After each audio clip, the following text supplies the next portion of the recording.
Welcome to Within, this special episode of the Leader's Way podcast, where we have conversations with artists and scholars and mental health professionals and musicians about how to heal our world. And I'm really excited for this conversation. It's a conversation about revenge. But even more than that, I think it's a conversation about who we are as human beings and about our ancient, proto-ancient history, about the evolution of us such that we even have this capacity for revenge, what purpose it serves, has served, and how to interrupt it. This is also a conversation, in addition to an exploration of revenge. It's a conversation about how to interrupt patterns of vengeance and violence in our world today. So I can't imagine a more important conversation for us to be having. And at once, this is about our own personal wounds, and it's also about the wound of the world, because our personal wound quickly becomes the wound that we all hold together collectively as a society. It goes back to that old maxim, hurt people hurt people. And one of my favorite lines from the Franciscan priest and spiritual teacher Richard Rohr is, pain that is not transformed is transmitted. And so in so many ways, this conversation with James Kimmel is a conversation about how to begin shifting this evolutionary pattern of dealing with pain, because this question of what do you do with your pain is the most important question that we can ask.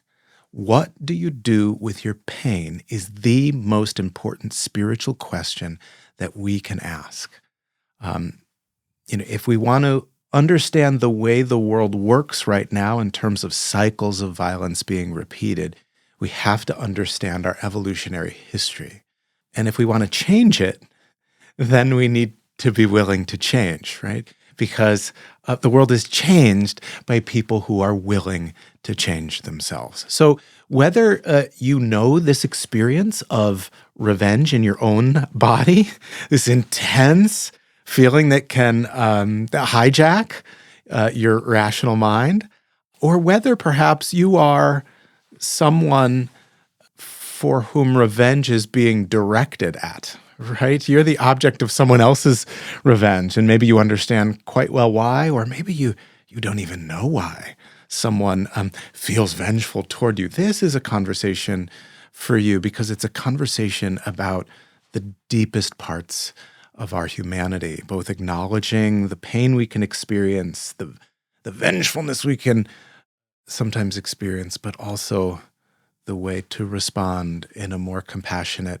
tender-hearted, and wholesome way, for not only for our own good, but for the good of the world. So I'm so thankful that my colleague from across campus here at Yale University, James Kimmel, who teaches at the School of Medicine, has offered to be with us to talk about his new book, The Science of Revenge. I'll share a little bit about James Kimmel's background. He is a violence researcher, a psychiatry professor, and an author who explores the science of revenge, addiction, forgiveness, and violence. He's an attorney, an author. He's the assistant clinical professor of psychology here at the Yale School of Medicine. He is the founder and co-director of the Yale Collaborative for Motive Control Studies. He's a breakthrough scholar, expert on revenge and forgiveness. And James first identified this compulsive revenge seeking as an addiction. He's the first to speak of it this way. And this, of course, has been his life's work. He created the non-justice system and the related Miracle Court app for healing from grievances and victimization, controlling revenge cravings and revenge addiction. He launched savingcain.org, the very first of its kind website aimed at preventing homicides and mass shootings by speaking directly to prospective killers. And he developed warning signs of a revenge attack to prevent violence before it happens. He also developed the school non-justice system bullying prevention victim support program for use with schools and youth. He co-founded the largest peer support mental health agency in Pennsylvania, and he also maintains an active legal practice. So you can see he's active in so many ways and is just such a gift to the world and a real blessing to our community of learners and scholars and teachers here at Yale.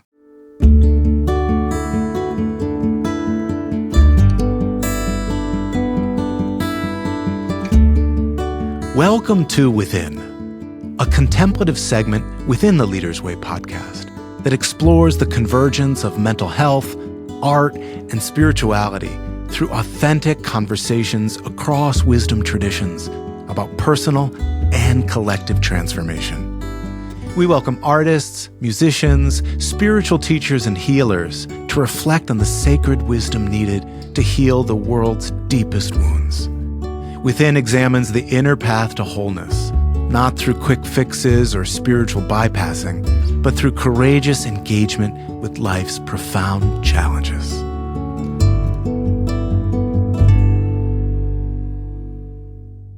James Kimmel, welcome to the Leader's Way podcast. We're so thankful you're here. Brandon, thanks for having me. So you've written this incredible book, The Science of Revenge. I've just been inhaling it and ruminating on it as moving and as sometimes disturbing and difficult and self-revelatory as this is. It's like you've opened up my brain and you've peered into to the deepest, darkest corners. So thank you for helping me understand myself and all of humanity. Can you tell us the story of how you got to the point of writing a book on revenge? Part of the gift of our conversations here at the Leader's Way podcast is to understand the kind of narrative arc of someone's life. How did you get from, I don't know, wherever you were a couple decades ago to doing this work and writing this book now? You know, when I was a teenager, I came within short seconds, microseconds even, of committing a horrific act of violence for revenge.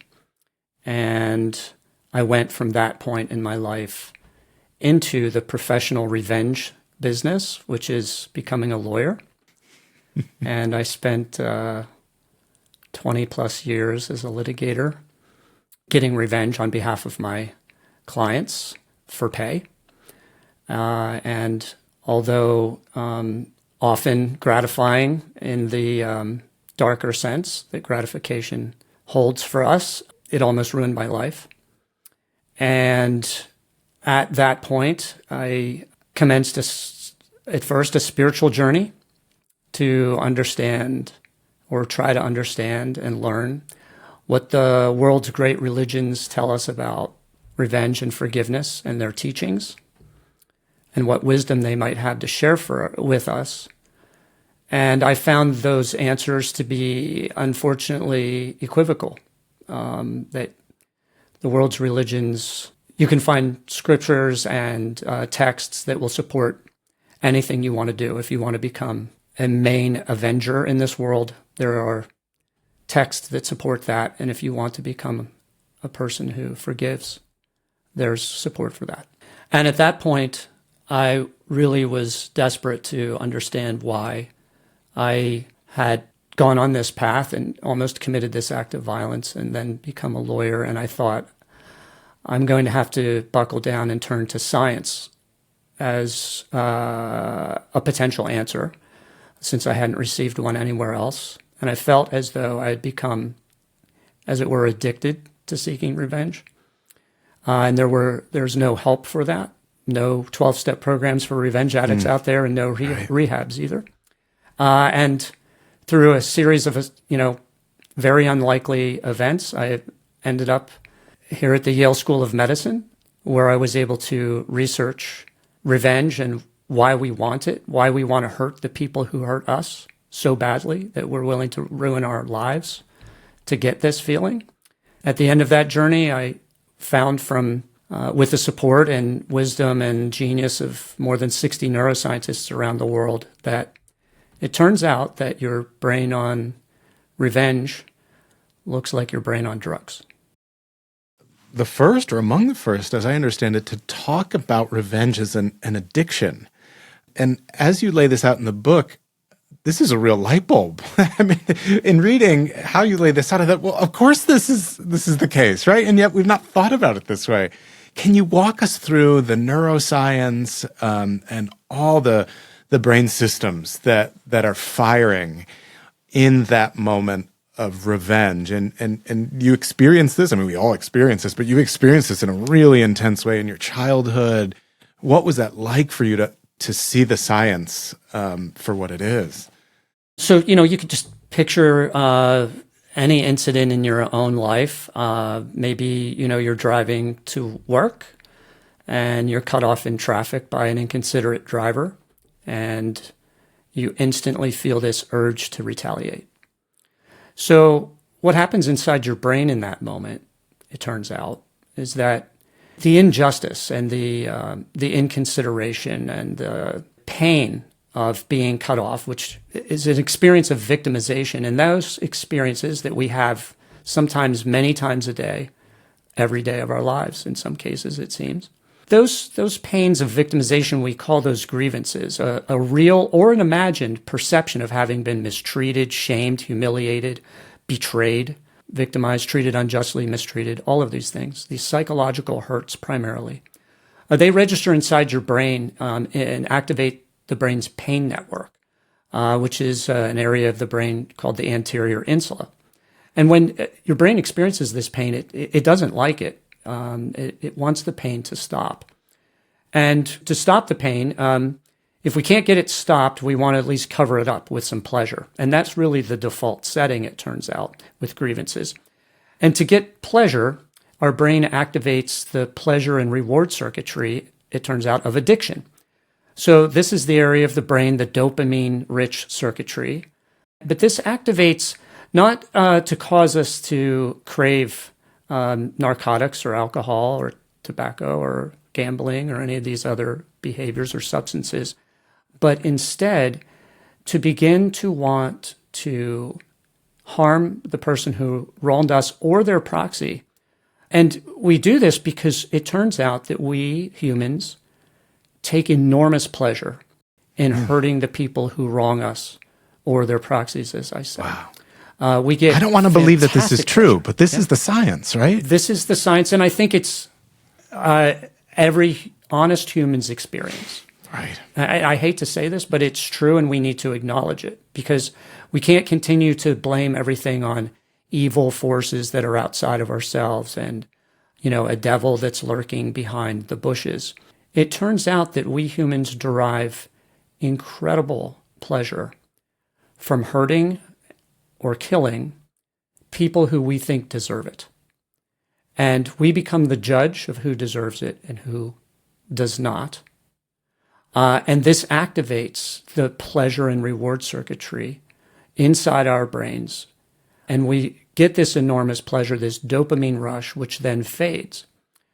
So that instead of seeking a narcotic, we seek to inflict pain upon other people. Sometimes that pain, and most often, it's nonviolent, right? It can be right. an insult. It can be the withdrawal of love. It can be the ending of a relationship. It can be social exclusion and sabotage of different parts of other people's lives. Or it can move into the realms of violence.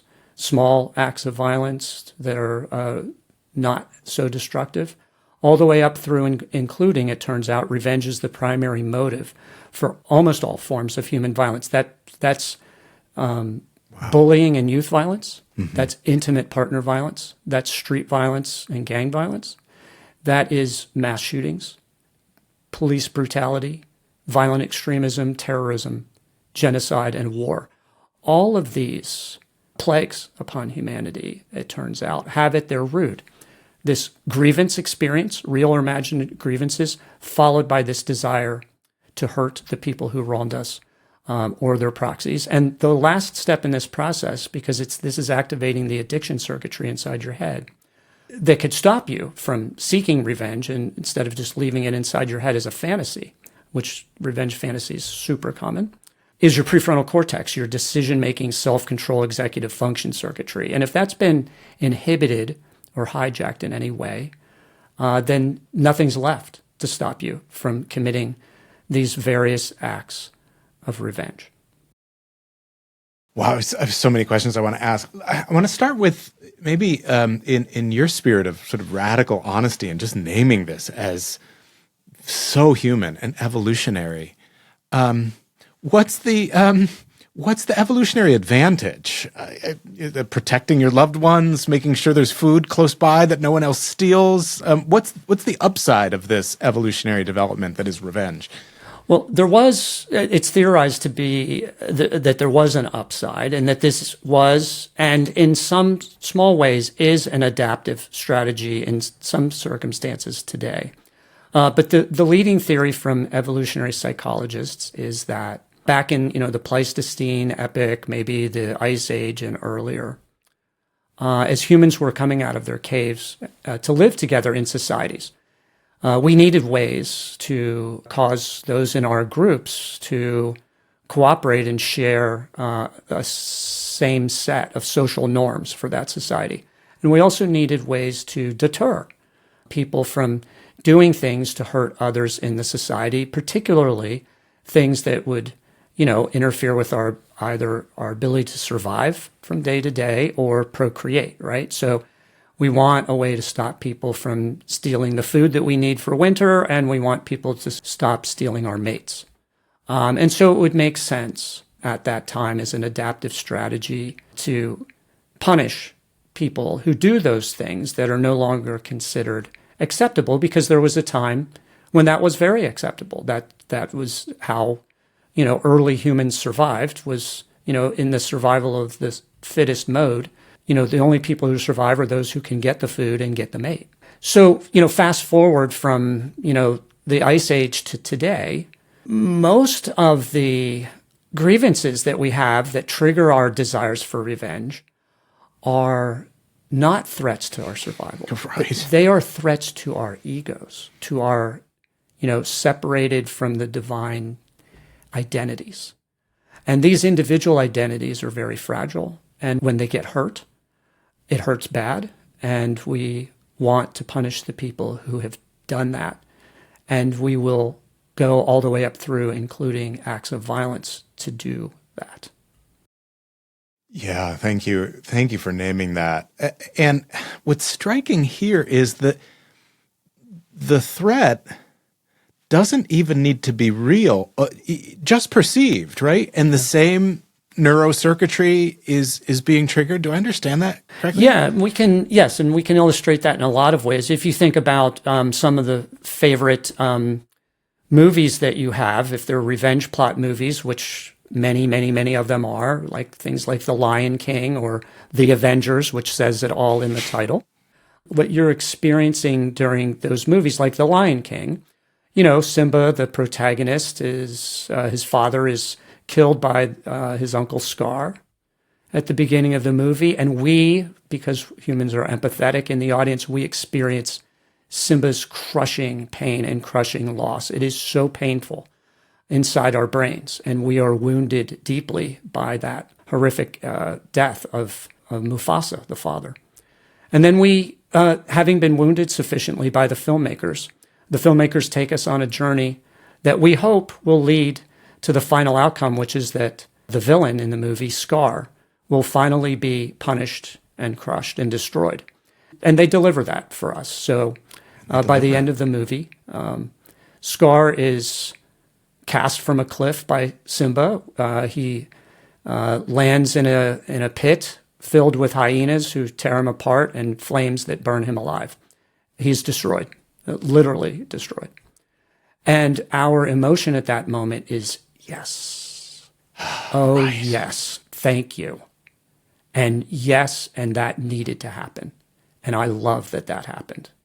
That is the satisfaction that we feel when we've been wronged and the person who wronged us finally gets what's coming to them. And we see this in all forms of entertainment, and we see it in our personal lives, from grievances very small and minor, like, and by the way, this affects every human being from toddler years forward. Yeah. So even toddlers, you steal my ice cream, I will want to slap you, or I will carry a grudge against you and try and get back at you later, all the way through seniors. So, it's a lifespan experience and a lifespan problem. But that's how we feel. We enjoy it. We feel wonderful in those moments. And that wonderfulness is so powerful that it can lead us into such destructive acts in our personal lives and in wider society. And when it happens at population scale, as it has, and as it does, for example, with Russia and the Ukraine, or right. Israel and Palestine, or with, here in America, with conservatives and liberals being at each other's throats. It's all about, you hurt me, you wronged me, I'm going to punish you for that to make myself feel better. Yeah, I was just coming out of the garden center. I'm a gardener, so I spend a lot of time at the garden center. And I was coming out of the garden center, and there was a bumper sticker. Let me see if I can make this non-political. It was a political bumper sticker. It was for a certain presidential candidate, and it said underneath, "Making the other side cry." Wow. And I thought, whoa, this is exactly what James is talking about, this delight, this yes. glee in the suffering of others. And I thought, whoa. And part of me in the moment wanted to be above all of it, right? Mm-hmm. I'm too good for that. That wouldn't be me. Only my opponent would say something like that. Right. It is heartbreaking to realize that this impulse is in all of us. And when you name the Lion King, I guess my curiosity is, culture is reflecting what is evolutionarily the case in us. But is it also encouraging this? Like, what's the role of culture, either to perpetuate this biology, or perhaps to disrupt it, or provide another path other than sort of repeating these cycles of vengeance? What say you on the role of culture to interrupt our biology in this way?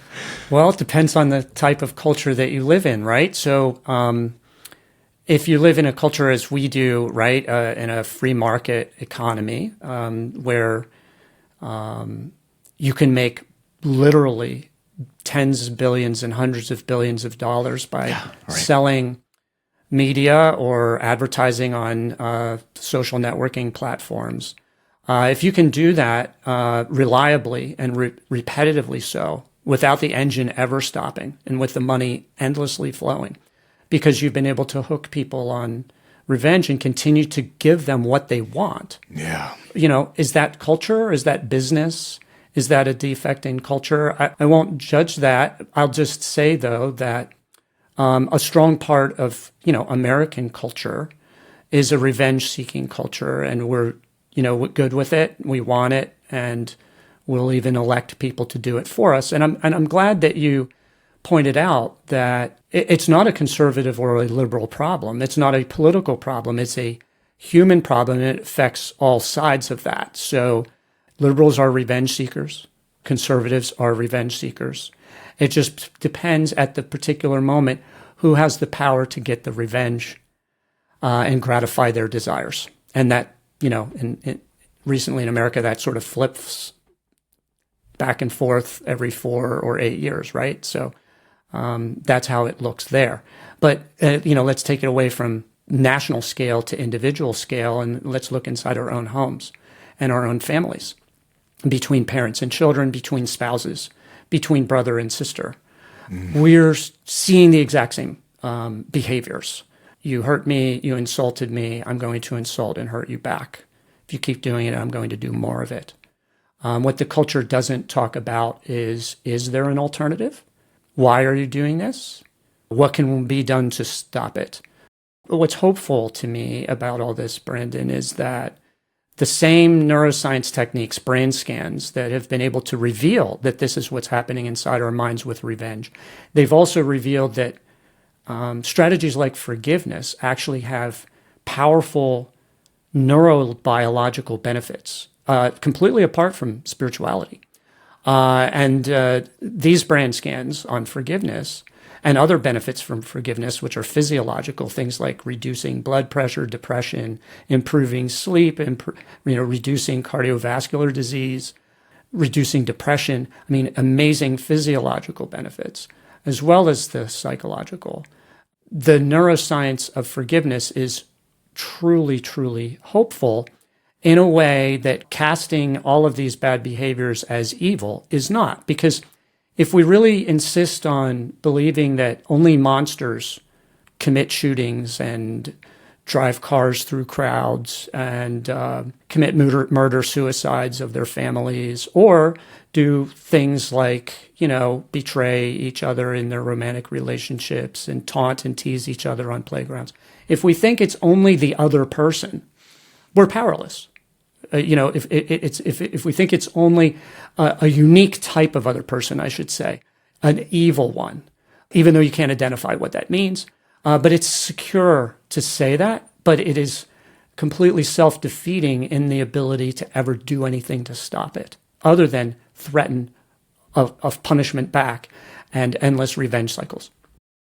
Yeah, thank you for naming forgiveness, and of course, podcast brought to you by an Episcopal seminary. So, we feel really strongly about forgiveness, and this is an interesting kind of insight from an evolutionary perspective. You're inviting us to consider forgiveness as a way of interrupting this revenge pattern, and it's no surprise that Christian theology is built around forgiveness as a kind of interruption of humanity's violence against itself and its estrangement from itself, from one another, and from God. So take us there for a moment or two or three around forgiveness. How do you understand, in terms of your world and the work you've done, how do you understand this word forgiveness?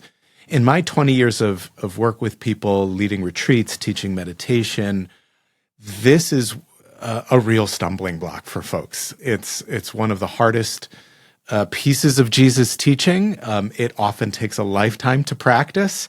So help us understand and unpack this idea of forgiveness as you understand it.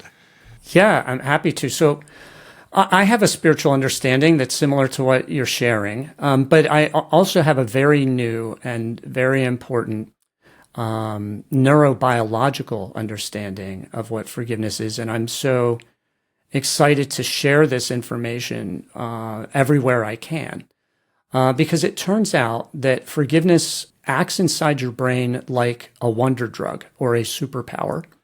And you don't have to be a spiritual person to get these benefits at all. And you don't have to be seeking any form of spiritual experience to get them. They're completely neurobiological. And it works like this. So when you simply even imagine what it might feel like to forgive a person, so imagine it, you're not forgiving.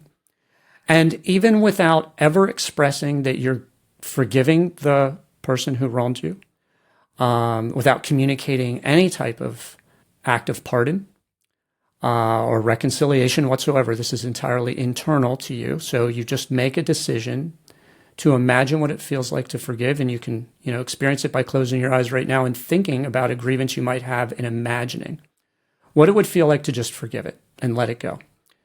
Here's what happens according to brain scans inside your brain. The first thing that occurs is that decision to imagine forgiving deactivates the pain network. It actually stops the pain of the grievance that started the entire process. The very thing you're looking for, it turns out, is in the hands of forgiveness, not revenge. Revenge can give you short bursts of dopamine pleasure that cover up the pain.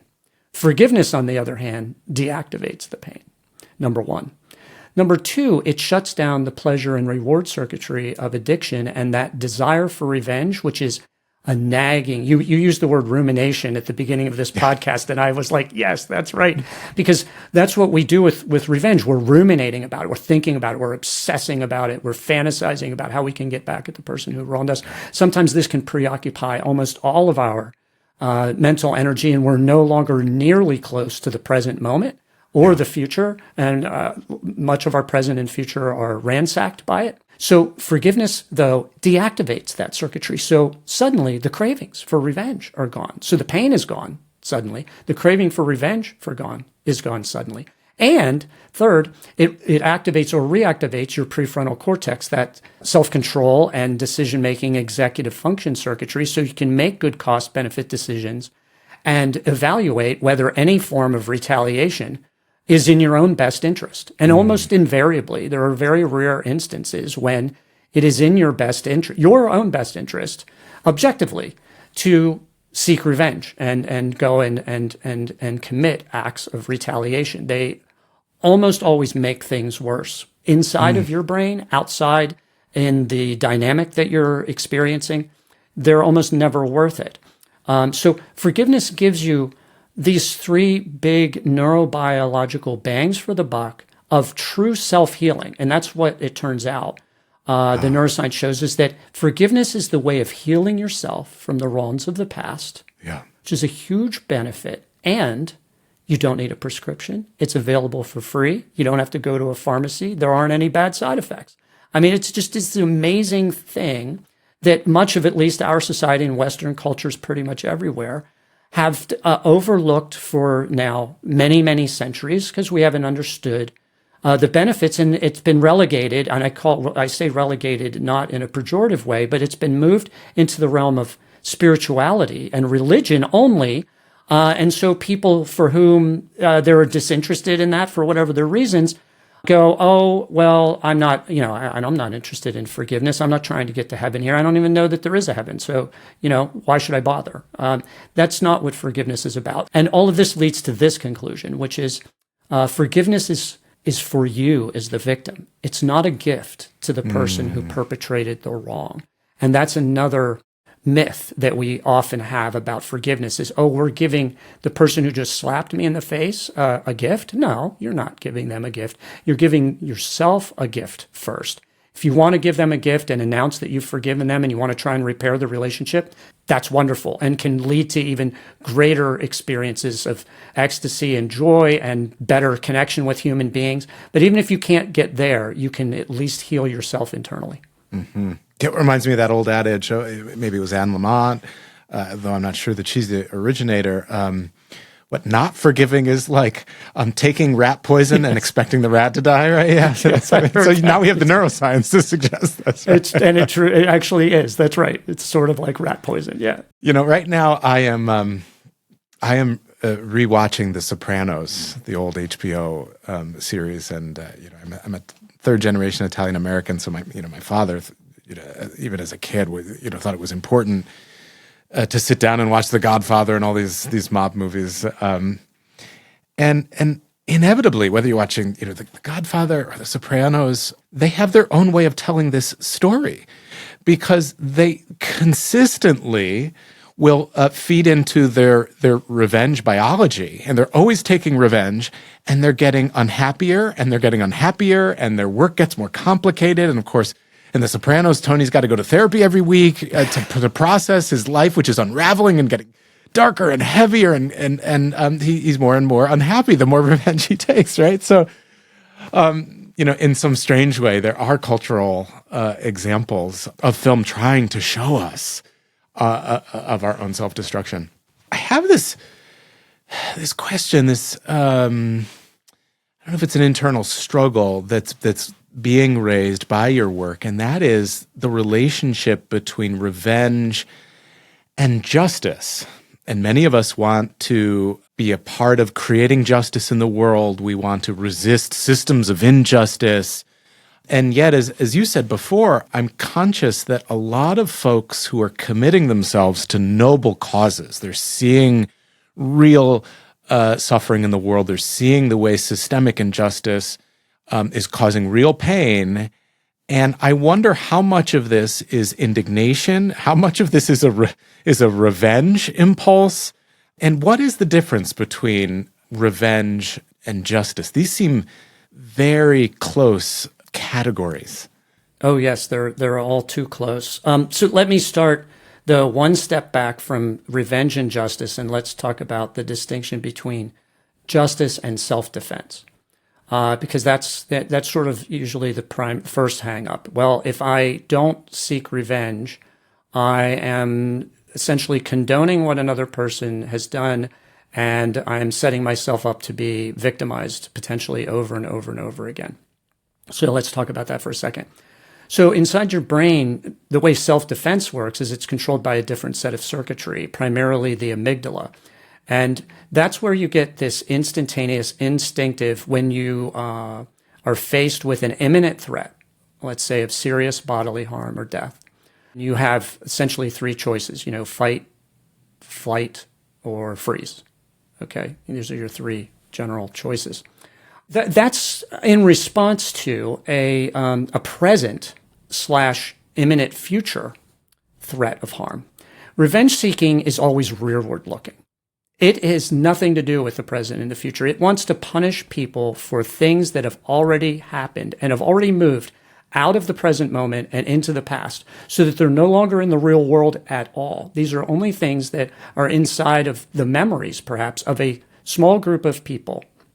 And the desire for revenge itself is also only inside our head. So these are just thought formations, if you think about it. If you think really carefully about revenge seeking, you're trying to punish someone because you have a thought in your head of a memory of a time when you felt some pain. And that's now creating seemingly present pain inside your head and a present desire to punish somebody for something that happened in the past and that you'll never be able to return to. That's a past that doesn't exist. Past does not exist for us. And so revenge is punishing people for wrongs of the past, and self-defense is protecting ourselves, enabling us to survive from present and future harm. In my book, I'm clear to distinguish between these two. And, forgiveness isn't about self-defense. And none of the neuroscience suggests that we should not try to defend ourselves and the people we love in the face of imminent threats of harm. So we can take that off the table. That's not what any of this is about. So now let's talk about justice and revenge. So justice for many people, right, means fairness, equity, seeing the other as ourselves and acknowledging that they deserve the same rights and opportunities that we have. We might call it social justice when we think of that. And we might think of people like, Gandhi and Jesus and Martin Luther King or the Buddha, these kind of luminaries who taught us about justice and ways of thinking about it and ways of understanding that we're more than just ourselves. We're also the other. It's a beautiful conception of justice, right? And when we're thinking about that, we're kind of moving toward our highest selves, right? We feel like we're maybe even approaching the divine, and we think of the divine in that way as this entity that sees us all as just one and the same and equally lovable from the beginning of those lives until the end of those lives. Amazing. And then when we have a grievance and we've been wronged or mistreated, we say, well, I'm going to have to get justice against this person. And they don't mean fairness, equity, and love. They say justice, but what they really mean is I'm going to have to inflict some punishment and pain on that person. I may need to kill them. I may need to kill their family members. I may need to start a war or commit a genocide. I mean, all in the name of justice. Or I may need to commit an act of terror like the 9/11 terrorist attacks in which Osama bin Laden convinced a group of guys to go get justice against America by flying planes into towers, and in which, in response, our president came out afterward, President Bush, and said, we're going to bring the terrorists to justice. And he did not mean, and we know he didn't mean, fairness, equity, and love. Right. What he meant was, we're going to kill terrorists because they deserve it, because they did wrong. And so we call it, why did he call it? I mean, we need to stop and ask, so why did George Bush call our American revenge-seeking justice? Because justice means this highest form of self.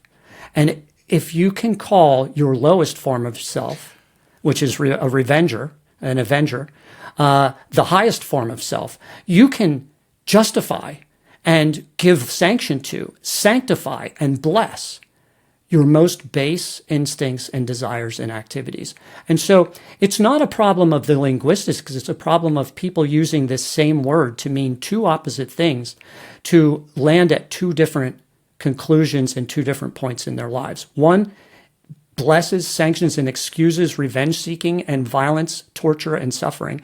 And one blesses and sanctions oneness, fairness, equity, and love itself.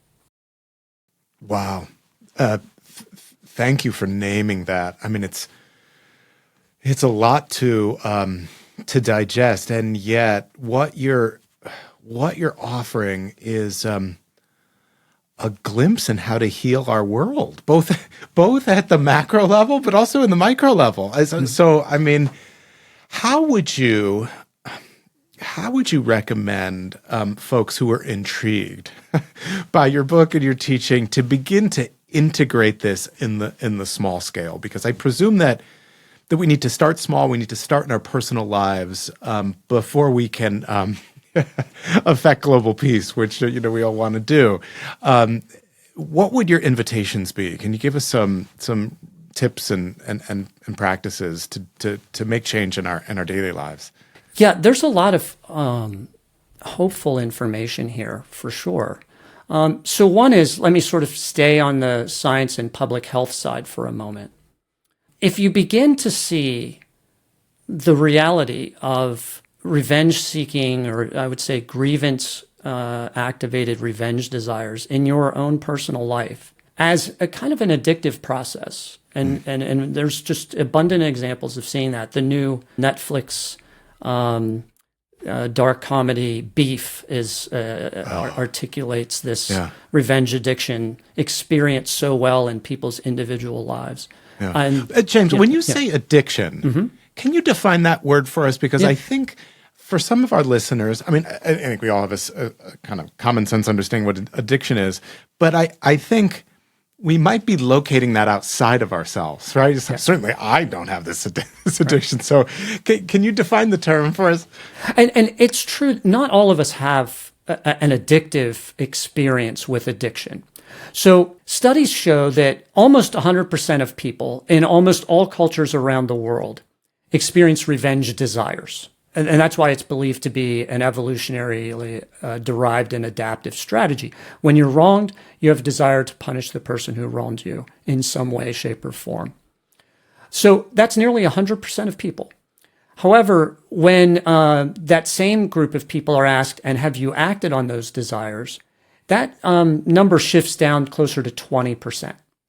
And that 20% is a really important number for addiction, because that's about the same percentage of people who experiment with things like alcohol or, narcotics, actually become addicted. Only 20% do. 80% do not become addicted. So now let's talk about the definition of addiction. What is that? Kind of the commonly understood definition is the inability to resist a desire or behavior despite knowing of the negative consequences of that desire or behavior. Okay? So you need to have kind of both. You have to have, in other words, a craving, and then you have to have a compulsion that you can't, it's really three things, that you can't resist. You can't resist it even though there are abundant negative consequences to you and the people around you, and you can't stop doing it. So you need to kind of have all of those things. So not everyone is a revenge addict. But we all desire revenge, just as, and we derive enormous pleasure from it. Just as, for instance, 100% of people derive enormous pleasure from opioids and alcohol intoxication. We all experience that. But only a percentage of us, like I say, 20%, are unable to control the desire for that and allow it to, or are unable to stop it from ruining their lives. By seeing it as an addictive process, this opens up for humanity the entire addiction toolkit for prevention and treatment of violence itself. Imagine that. Public health approaches that can prevent or treat violence.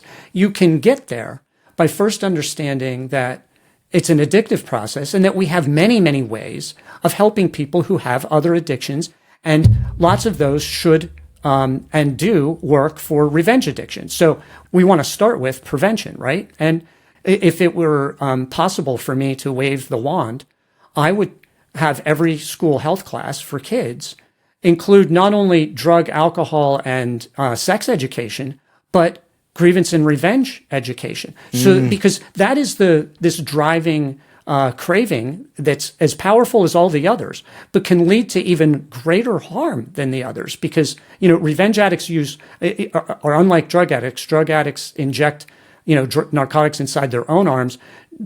Revenge addicts shoot bullets inside of other people's bodies to get pleasure. Right. It's a quite an extreme difference. So we want to teach kids, but we don't. We want to teach them you're going to experience grievances all your life. Things are going to bother you and upset you, and you're going to feel harmed and humiliated and wronged and betrayed many times. And you're going to then feel this incredible, powerful drive to want to hurt the people who wronged you.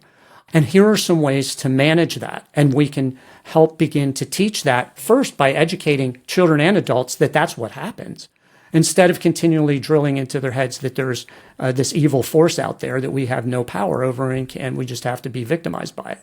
We don't. The evil is in ourselves. The next thing is to think about treatment for people who are in the 20% struggling with revenge addiction. So things like, counseling, therapy, cognitive behavioral therapy, motivational interviewing, 12-step programs, rehabs, all of that world is available if we deploy it in order to be used to prevent and treat and eradicate violence, which is my ultimate quest. I mean, that's really what I'm trying to do, is prevent, treat, cure, and eradicate violence. And we can use addiction treatment strategies to do that, including, and I think very hopefully though, because it hasn't been studied yet, anti-craving medications, things like GLP-1, Mounjaro and Ozempic and Wegovy types of drugs, and other anti-craving medications that have been shown to reduce cravings for food. And in early studies with things like alcohol and narcotics show that they're also effective against those cravings. And therefore, we can at least imagine, hasn't been tried yet, like I said, that it would reduce revenge desires. So we have all of that toolkit to our side. But the one that you can use today that is the most powerful, that your brain was already wired to do, is forgiveness. I think you said earlier in the podcast, people have a lot of trouble with getting their head around forgiveness, accepting it, or even how to operationalize it. So, for example, to address that, I've created and we've studied at the Yale School of Medicine this process called the non-justice system, or the miracle court process, that makes forgiveness a heck of a lot easier, faster, and more potent for many people. And it takes away these revenge desires. And the way it works is that it seems like from the neuroscience that we all have a courtroom inside our heads. And we're endlessly, day after day, hour by hour, Sigmund Freud thought, putting on trial the people who wronged us and then punishing them. And then really at the end, the question is, should I carry out that punishment in the real world, or can I just leave it inside my head?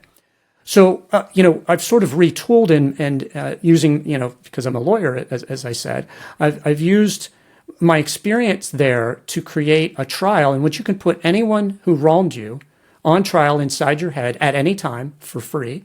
There's a Miracle Court app that allows you to use this for free anytime you want. But you play all the roles during this trial. You are the victim who is testifying, which from trauma experts will say, that's giving the victim an opportunity to be heard, which is so critical in self-healing. Victims want to be heard. They want somebody, or at least themselves, to really acknowledge they were hurt, and they were hurt badly, and they're not making it up. And then you play the defendant. You play the person who wronged you. And in adopting that person's persona and beginning to testify as to your side of the story, sometimes this creates a sudden and unexpected burst of empathy and a re-understanding of the harm that was caused or the conflict in such a way that for some people, maybe 30% of them kind of go, wow, I might have had a role in this myself in the problem that occurred. I might have been seeing it wrong. I might have been misperceiving the whole thing. But for the most, they go on and they become the jury and the judge. So when you become jury and judge, you get the opportunity to hold someone to account. And that doesn't mean revenge. That just means identifying and labeling that person as the person who is at fault, who caused the harm. And then you get to hand down a sentence. And in the non-justice system, miracle court, it can be anything you want, not only something that a real court would impose. And then in the next to the last step, you become the warden administering the punishment. And you imagine actually carrying out your sentence upon the person who wronged you. And some important things that happen. One is it's kind of like methadone for a revenge addict. You get this safer experience of the high you want, of getting some punishment, but it's inside your head where you can't hurt yourself or anyone else. But you also experience in that process the absolute pain and sometimes terror of becoming the instrument of another human being's pain. Right. You know, like a hammer cannot escape the impact of hitting a nail. You always think, oh, poor nail just got blasted by that hammer. But we're omitting that poor hammer just hit that nail and it feels the exact same force coming back against it. And that's the same with human life. You can't become an instrument of another person's pain without experiencing that pain. And studies show that revenge seeking usually makes you feel angrier, not less, filled with more anxiety, not less. And we all know we become fearful because we know that our act of revenge seeking, which feels like justice to us, is the target's act of victimization or receipt of victimization and wrong, creating a new round of revenge desires in them. And so we get these cycles. Then in the last step of the non-justice system, you're asked to become the judge of yourself and sitting high above yourself and looking down at yourself, almost like God might. You can begin to ask yourself a few questions. Number one is, did it help to put that person on trial and punish the crud out of them? I don't feel better, actually. I kind of feel re-traumatized. And that's correct. Trials re-traumatize people over and over and over again. Well, what might it feel like now, after you've gotten this desire for revenge off your shoulders? What might it feel like if you chose to forgive, or at least no longer seek justice in the form of revenge? And at that point, you decide what you want to do. And this is when you experience this instant set of relief. And for most people, they go, oh, it would be in my own self-interest to forgive. That is the only way I can actually get rid of the pain of the wrongs of the past and heal from them. So that's one way of operationalizing forgiveness that I think maybe people in the modern world who can't imagine what Jesus might have meant by turning the other cheek and forgiving 2,000 years ago. This is a way for us to maybe get our hands around that. The book is The Science of Revenge. James Kimmel, thank you for sending this out into the world. Thank you for your research. And I believe the world is a slightly less violent place because of your work and research and because of your place in it. So thank you so much for all you're doing. Thank you, Brandon, for the opportunity to be on your show and share this information with people. I really appreciate it. Thank you for listening to Within, the contemplative segment of the Leader's Way podcast. We trust this conversation has provided nourishment for your own growing and healing. Until next time, may you find deep peace and courage in all you do.